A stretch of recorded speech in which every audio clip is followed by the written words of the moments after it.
Assalamualaikum warahmatullahi wabarakatuh. Halo teman-teman, bagaimana kabarnya hari ini? Semoga tetap dalam keadaan sehat ya. Perkenalkan, nama saya Vicky Prajaputra. Pada pertemuan ini, kita akan melakukan percobaan mengenai pengenalan bahan kimia. Kebanyakan bahan kimia yang digunakan di laboratorium kimia adalah bahan kimia yang berbahaya, seperti dapat meledak, mudah terbakar, beracun, iritasi, bersifat korosif, dan bahkan ada yang merusak lingkungan. Demi untuk keselamatan kerja, maka perlu diketahui bahaya yang mungkin terjadi, cara pencegahannya, dan bila terjadi, bagaimana cara mengatasinya. Percobaan ini bertujuan untuk mengenal berbagai bahan kimia serta bahayanya dan juga sebagai pendahuluan bagi percobaan-percobaan berikutnya, sama halnya seperti pengenalan alat-alat laboratorium. Untuk percobaan pertama, yaitu mengenai pengenalan beberapa simbol bahaya bahan kimia.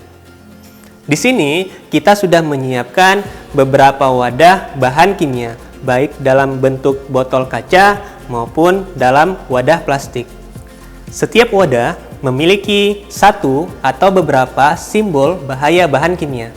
Beberapa simbol tersebut yaitu bersifat korosif, berbahaya terhadap lingkungan, bersifat racun, mudah teroksidasi, bersifat iritasi, mudah meledak, dan yang terakhir, mudah terbakar. Yang pertama yaitu korosif.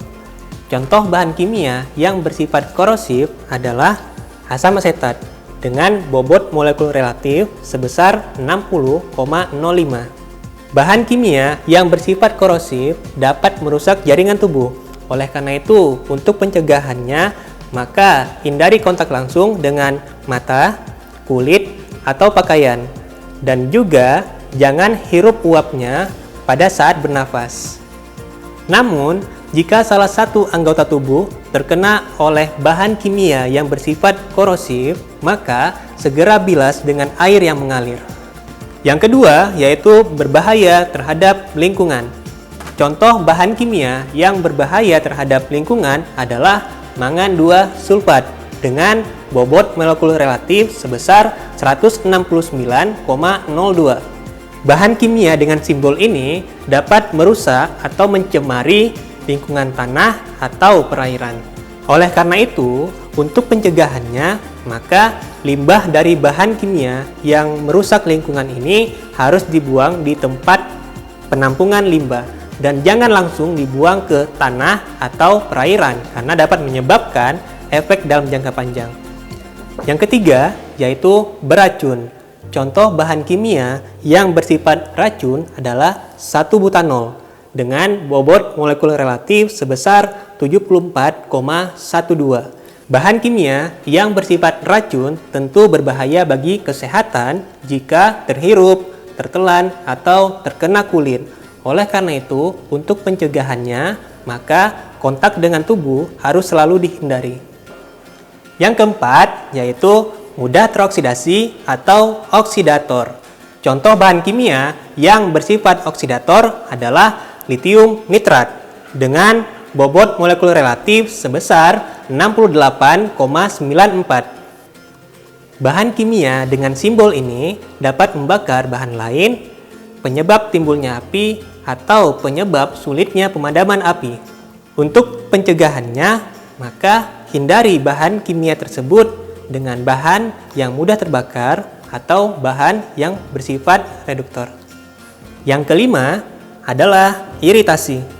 Contoh bahan kimia yang bersifat iritasi adalah trisaminometana dengan bobot molekul relatif sebesar 121,04. Bahan kimia dengan simbol ini dapat mengiritasi mata, kulit, dan saluran pernafasan. Oleh karena itu, untuk pencegahannya, maka hindari kontak dengan kulit dan mata, serta jangan menghirup uapnya. Yang keenam, yaitu mudah meledak. Contoh bahan kimia yang mudah meledak adalah amonium dikromat dengan bobot molekul relatif sebesar 252,07.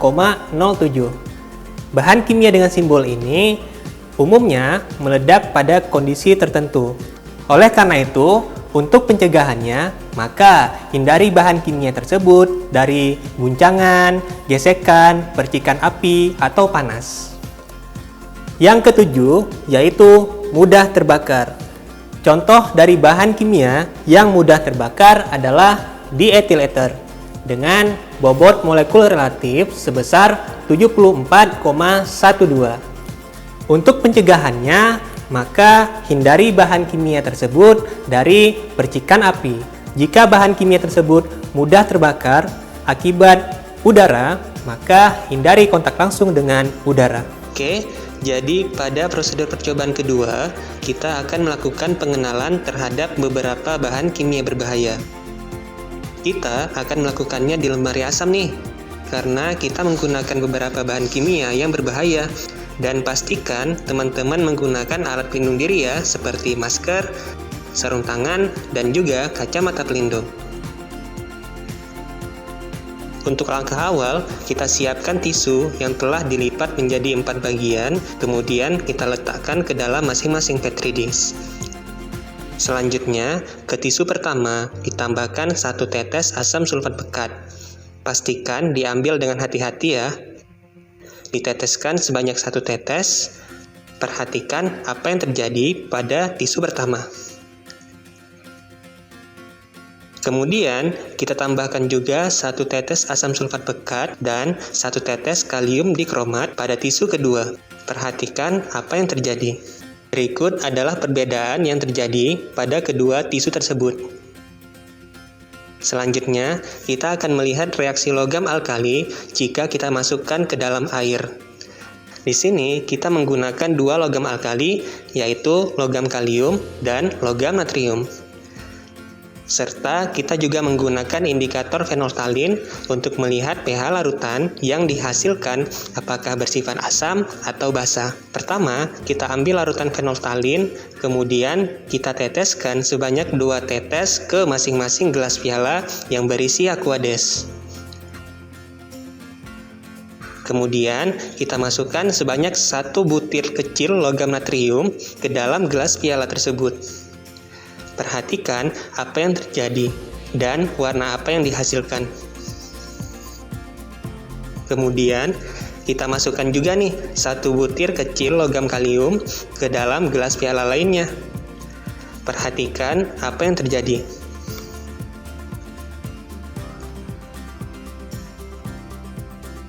Dalam percobaan ini, kita menggunakan tisu sebagai bahan organik. Asam sulfat memiliki sifat untuk mengarangkan bahan organik, sehingga dapat merusak bagian tisu jika terkena secara langsung, dan warna hitam yang dihasilkan merupakan wujud pengarangan dari bahan organik. Sementara itu, kalium dikromat bersifat sebagai oksidator kuat dalam kondisi asam. Sehingga saat campuran asam sulfat dan kalium dikromat bereaksi dengan tisu, maka akan merusak hingga melubangi bagian tisu. Jadi, pastikan teman-teman menggunakan alat pelindung diri ya jika menggunakan asam sulfat pekat. Indikator fenolftalin digunakan untuk membuktikan bahwa hasil reaksi logam alkali dengan air akan menghasilkan pH larutan dalam kondisi basa, yang ditandai dengan perubahan warna larutan menjadi merah muda. Dari hasil percobaan, terlihat bahwa reaksi antara logam kalium dengan air jauh lebih reaktif dibandingkan dengan logam natrium, yang ditandai dengan timbulnya percikan api. Hal ini dikarenakan ukuran jari-jari atom kalium lebih besar dibandingkan jari-jari logam natrium. Semakin besar jari-jari atom, maka daya tarik antara inti atom dengan elektron di kulit terluar menjadi semakin lemah. Sehingga energi yang dibutuhkan untuk melepaskan elektron tersebut menjadi lebih rendah. Mudahnya pelepasan elektron inilah yang menyebabkan logam kalium lebih mudah bereaksi dengan air dibandingkan dengan logam natrium. Perubahan warna larutan dari yang awalnya bening menjadi merah muda juga menunjukkan bahwa larutan tersebut berada dalam kondisi basa setelah reaksi berakhir. Ketika logam natrium direaksikan dengan air, maka produk akhir yang dihasilkan adalah natrium hidroksida dan gas hidrogen.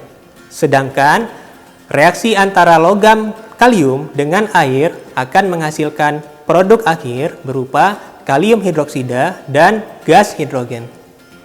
Ya, jadi itulah percobaan yang kita lakukan pada pertemuan kita kali ini. Sebagai kesimpulannya, yaitu setiap bahan kimia memiliki satu atau beberapa simbol bahaya tertentu yang wajib kita ketahui untuk menghindari hal-hal yang tidak diinginkan selama kita melakukan percobaan di laboratorium. Terakhir, jangan lupa untuk tetap selalu mengikuti protokol kesehatan di masa pandemi ini. Sekian dari saya, lebih dan kurang mohon maaf. Assalamualaikum warahmatullahi wabarakatuh. Sampai jumpa di pertemuan selanjutnya.